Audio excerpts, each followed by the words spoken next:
Here are some highlights for the finals of Lobby Legends Noblegarden, with honestly some really clever and smart plays from 8 of the best players in the game right now. Oh my god, he tied. Look at him.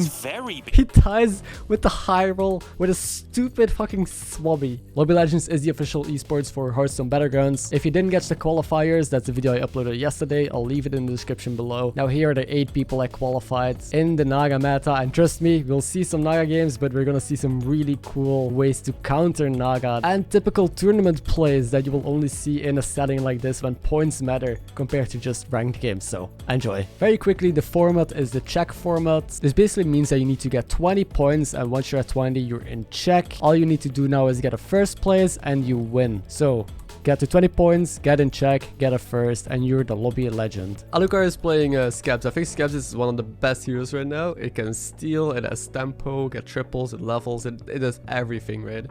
Gilwin can definitely power level as well. Reno, if he hits hard. Omu can also power level. And then we have Red King, and Red King is... I don't even know what the hell you're gonna do on Red King. So here's what's gonna happen. Our dragon levels tier 5, triples into a 6, and he either hits or misses, and either gets first or 8th place. I don't think there's anything else that's gonna happen this game. He did Warrior Curve and does lock a triple on Red King. So Red King new meta, question mark? Galliwix also looking a triple, but Galliwix is ahead. Here on tier 4 on turn 5. The big deal here is he's on 24. He simply cannot die. And he... The issue is he has no setup. So he's on 24 like they pointed out. He has no tempo. He has a little bit of gold to work with next turn. He hits, but he has no spellcraft. Omu is insane tempo. He's a guy that power leveled. He deals 15 here with like Bonker Domo. This is wild. Holy shit. So we saw the Galliwix last turn go. Now Reno is gonna go for a golden 6. And he misses, and you can see his face. Oh my god. What? Expected to just see. This Omu is going all in with a Shaker comp on tier 4. This is insane. Dude, he dies. I don't expect an Omu to stay on 4 and do Shaker comp. You're just playing a fucking Shaker comp to kill this Galliwix who is in a position to win the lobby. Is this guy killing? Dude, what is happening? People are dying super fast. This is nuts. And the Shaker comp is killing someone else again. Dude, Omu is legit just already killed 2 people. And this is what, like turn 8 or 9. This lobby is something else. Right off the gate, game 1, we're seeing a playstyle that we haven't seen before yet. This guy took for Reaper for tempo and didn't hear power red on Reno. That is respect. He went for a 6, he missed, and he didn't even hear power red. Instead finds a golden hogger. Okay, so Savjz is on 6 with double octo. Golden for Reaper? How does this even happen?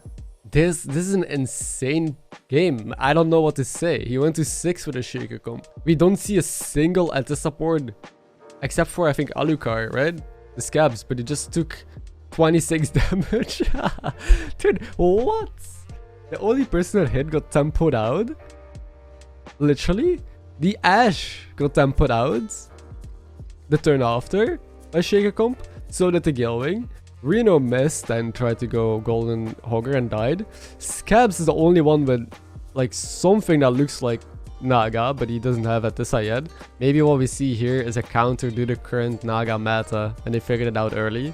Okay, they found Atissa and they found the scaling, so I think Savjz will win in the end if they don't die to the Red King here, which I don't think they will. I don't think Red King was like...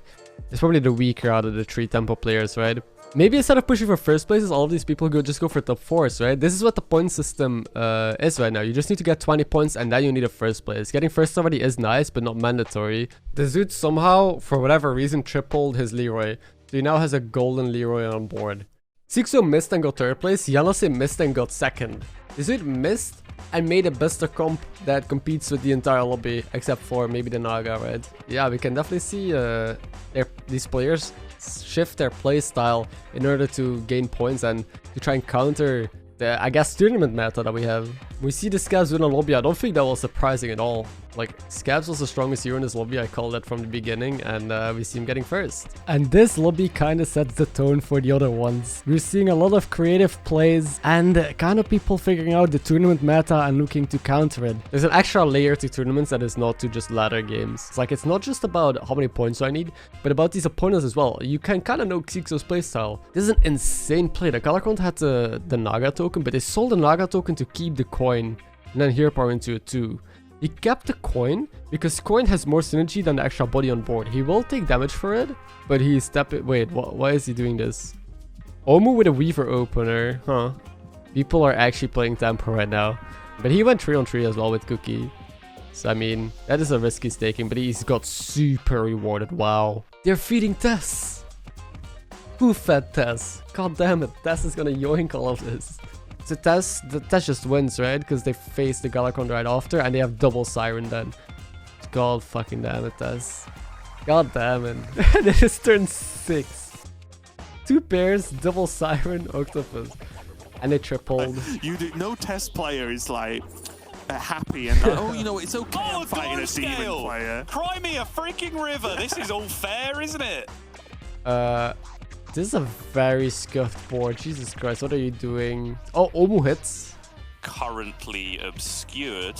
Yeah, there we go. Yeah, it doesn't actually have... This is the first time in history that we see someone pass up Octo and Atissa for another card. That is insane. So we're actually seeing again like a massive playstyle shift from yesterday. It's actually insane. These players are just pushing for top 4. They're all actually going max tempo in these lobbies. They took Eliza. And Galakon is gonna take a lot of... Like, Galakon hit early Octo. Galakon hired their brains out, but they're gonna die. They're just gonna try and go Eliza tempo and try and kill people right now. Just like Last Lobby, right? Last Lobby saw Omu stay down, play Shaker Comp to kill people. There's 4 people below damage cap.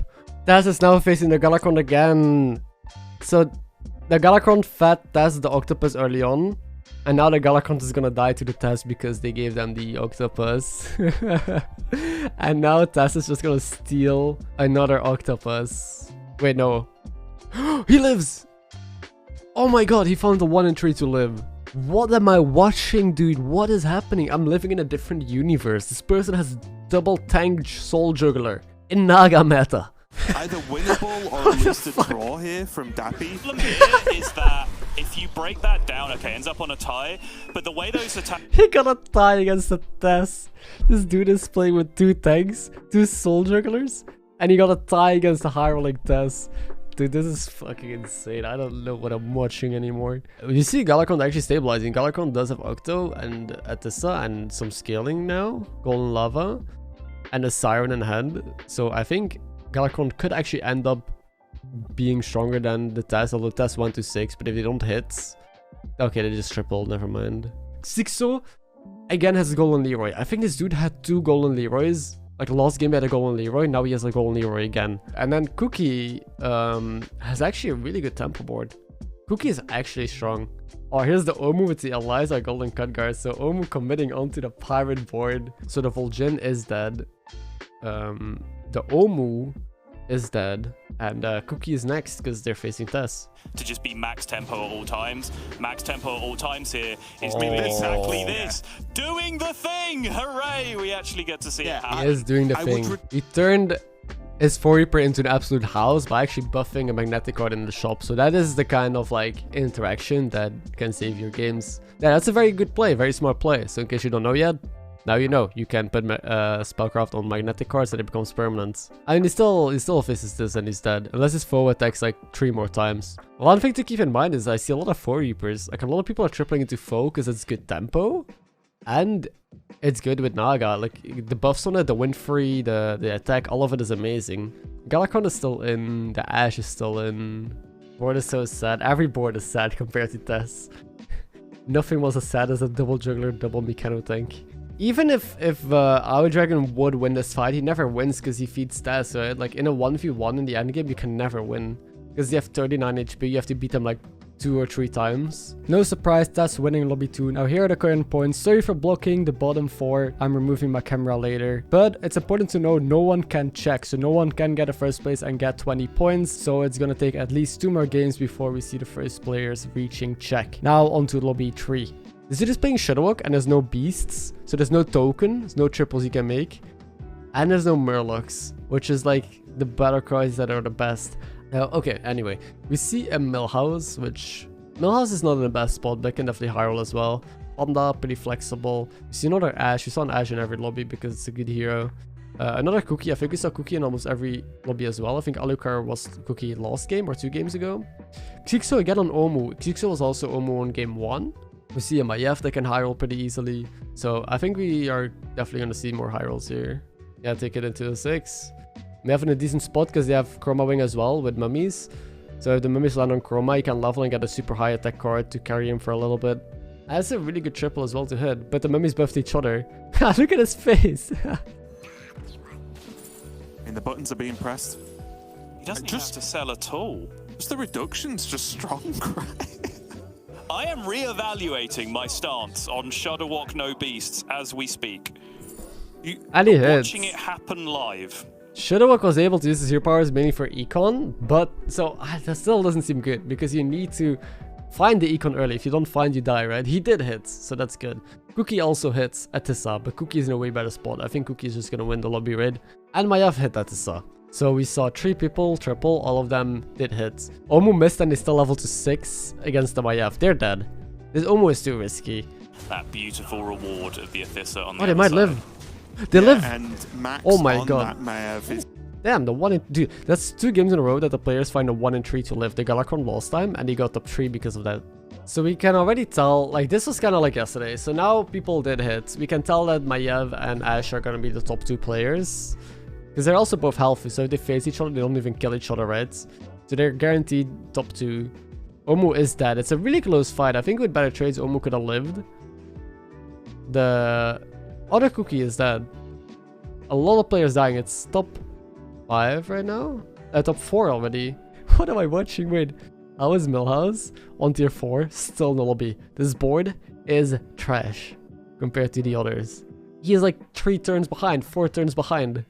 But this top 3 is gonna be Naga v Naga v Naga, and whoever attacks best wins again. This endgame went on for pretty long. The power level of the 3 remaining players was very close, and there were a bunch of ties. But in the end, Our Dragon won. And here are the current points. No one can currently check except for Our Dragon in first. All he needs is a top 4. The early game here is pretty standard again. The only heroes that are kind of special are Dancing Daryl on Yanase, and he's in last, so he kind of needs a first place, while Dancing Daryl is more of a safe hero that you pick if you want to play for top 4s. So I was kind of questioning that, and then we also see a Toki that can be kind of risky. Wait, we see the very first Nomi game today.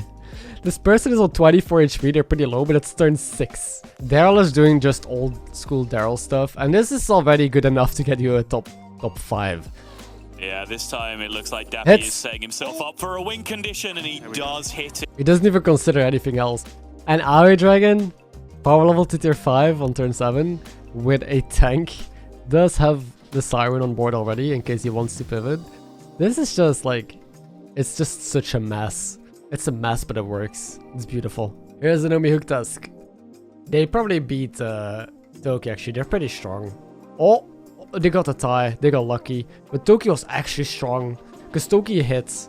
Toki somehow has a perfect Naga board. Cookie is getting 8th place. I don't know what this board is, but this doesn't do better than 8th, especially against Maiev. Gilwing with Golden Bird Biddy. People actually taking notes and playing tempo. A Golden Bird Biddy comp. What the hell? Omu in an insane spot. This dude had a tank. This is the guy with the tank who leveled to 5 and just had nothing. And he just hits, right? Double Octo. He doesn't have a Tissa though. Which he needs a top 4 to check.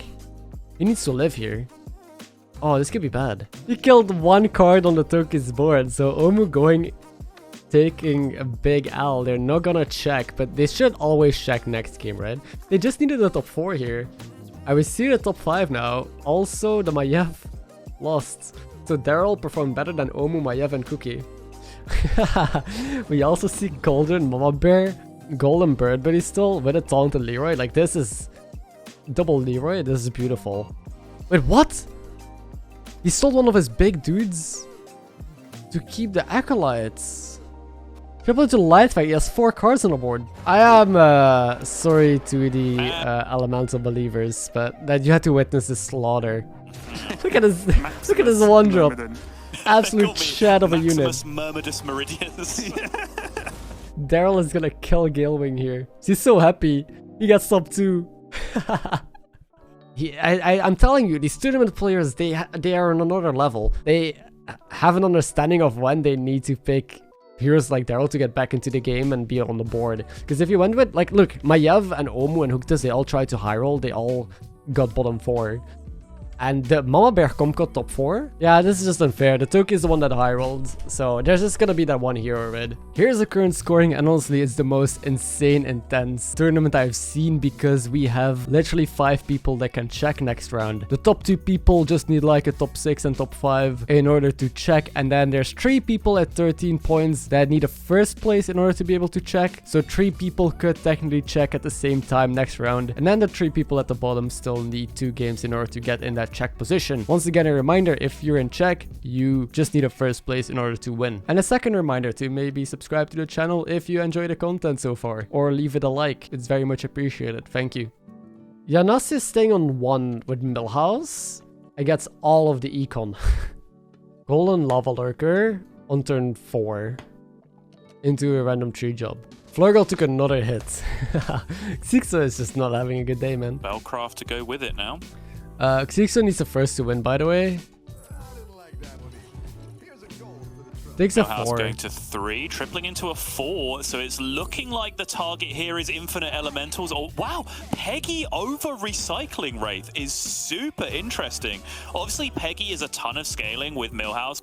Peggy is good, yeah, with Millhouse. He has the Pirate already, and he has Spellcraft, and he has this triple potentially. He doesn't need a first, right? Like, if at first he can't even go and check. So if he gets a first, he's on 19. He still needs like 1 point to check, so he needs like a top 7 the game after. So he's just gonna go for a top 4 into a top 4, and that gives him a check as well, which is way safer than trying to go for a first or last and then being completely like messed up and then low rolling. And all I can say is I respect it. We have the Galakron indeed taking the safe line, so I like this. He just takes Slysssa. He just wants to be strong, and again, he needs like a top 5 or a top 6 to check the lobby. Trampled into Baron, which is shit.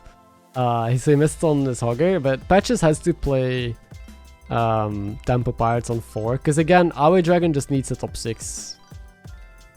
And Maligo's hits. He got a tie that is huge here. You can see him being happy, because him not taking damage here means he's above damage cap and he can just easily stabilize. He has Siren already as well. Jack had 30.5 points. He needed first place to check. Him getting last means he can't get check next turn unless he gets first again. Max is in check guaranteed, so even though he didn't golden, he can literally concede. Whether he dies now or he gets first, there's no difference. We're actually seeing a pirate lobby. Because there's 2 people playing for tempo because they just need like a top 6 or top 5 to advance. They're all playing pirates, and then Tash just steals all of those pirates. And now we just have a full pirate lobby. Galakron died. He does get check, and Aoi Dragon also gets check. We have 2 people in check right now. And someone else can check as well. If someone gets first here, I think Xixo or Dappy gets first, they are also in check. So 3 people could check here. He has Leroy, so you could have a chance against Tess. This is so exciting, man. Everything can happen. I still don't know what Yanos is. I have no clue. He's still on tier 4. Nobody knows, yet he's killing the lobby. Malygos is sulking. He cannot go and check. So if this dude gets first, he's, I think, 1 point away from checking. This is what Yanos is playing. His pirates can trade into Look at and choke the board so there's no spawn space left. Look at this swabby. That's all I'm gonna say. And how does he have this demon? Wait, where does this demon come from? Powerful oh my god, he tied. Right now, look at him. Very beatable. Hey, Yanos, this guy's a legend. He ties with the high roll, the high roller in the lobby kind of that found the Tessa with a stupid fucking swabby. They're so small. Does not matter. They add 1,000,000 stats to the board. Which one is coming all the way down to the wire? He got bad hits and he won. Howling Naga isn't the only skill. Just getting consistent top 4s, playing whack strategies because they work, and playing heroes that are unconventional, that is the skill. Knowing when to go against the flow. Bad start. Bad start. 6 drop still hanging around. Yeah, 6 sadly. drop. And I think along the lines... Double Divine Shield on the Max Queens. Dude, these hits are insane. He gets double Divine Shield and the Void Lord is doing some work, man. 100 goes down. Dead. Bad hit. At value trades a poison though, and now at the But he wins! He wins! Das is in check! Das won somehow! Das is in check! We have 3 people checking here! And now it's time for things to get spicy. But 3 people in check. We have Aoi Dragon, Max and Dapidu in check. Then Sulking and Janase. They should get in check next game as well if, well, they don't get first. Xixo could get in check. Alucard and Jag need a first place to be in check. So everyone can check now. And they just need a first to win. So this is going to be an insanely deciding game. Super high stakes. He needs to go for first. Barav and Queen Ashraj are insane. My goodness, Queen Ashara, Lord Barov. Yanase is on the Greybow. Yanase on the Greybow, man. So that's one thing, I don't know, like, this gets him the check guaranteed, right? He just plays tempo, he gets check. But he needs to play for first, because if he doesn't get first, one of these other 3 players probably does. Like, Crack can high roll. It's a little bit tougher, but it can high roll. That Speaker as well. He went 3 on 3. This shop is really bad. He might go 4 on 4. Oh! He doesn't. Battlegrounds tournaments I've played in. What do you mean? Okay, Barov. Barov needs a first, then he wins, right? And he has 2 triples locked up. The thing is, he might take some damage for it, but because he's pretty weak. Yanase played Grey over Cookie, Scabs, and Xyrella. Really? There's that. Dude, holy shit. He's stabilized, dude. This dude went 4 on 4 and already stabilized and deals a lot of that. This is insane. Barov is taking a big chunk of damage, and the 4 on 4 is stabilized. Even if you would like to be greedier, you just don't. Oh, max hits. Max hits. He needs first. He uses hero power. He hit. He got 2 triples here.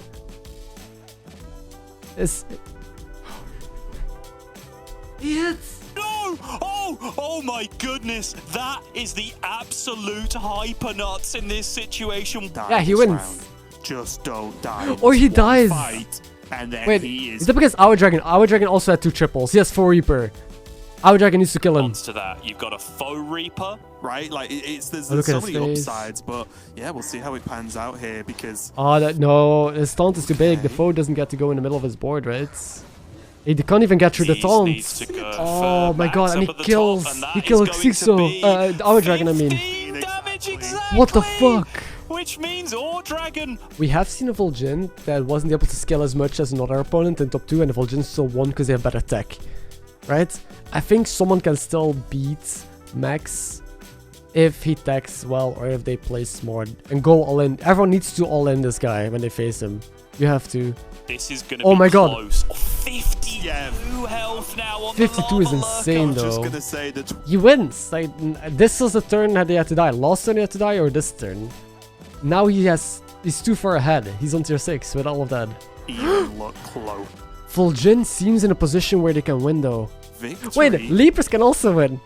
If he rolls the God Leaper comp, Alucard died. I suppose if we're going... Lich King okay, never died. mind. I was going to say we need to... Dude, Greyboy's so strong. What the hell? Why is there a That is a spawn spawn. on the board? I don't know. yeah. It's turn 11. Let's see this final fight. Yeah. 100% I think he put up a good fight. Challenges the Leroy with the zap. That's But why it's there. we knew the game was over from turn 7. Turn 7, we saw the discovers from the triples. Turn 7, we saw him be happy. And we knew that he had it. GG's to Max, the next Lobby Legends. So we have B-Nice is the first one, now Max 7k. If you do want to see B-Nice get Lobby Legends and all the highlighted crazy plays from the last tournament, and click the video that appears in the middle of the screen right now. Thank you for watching. Hope you enjoyed it and hope you will enjoy that video as well.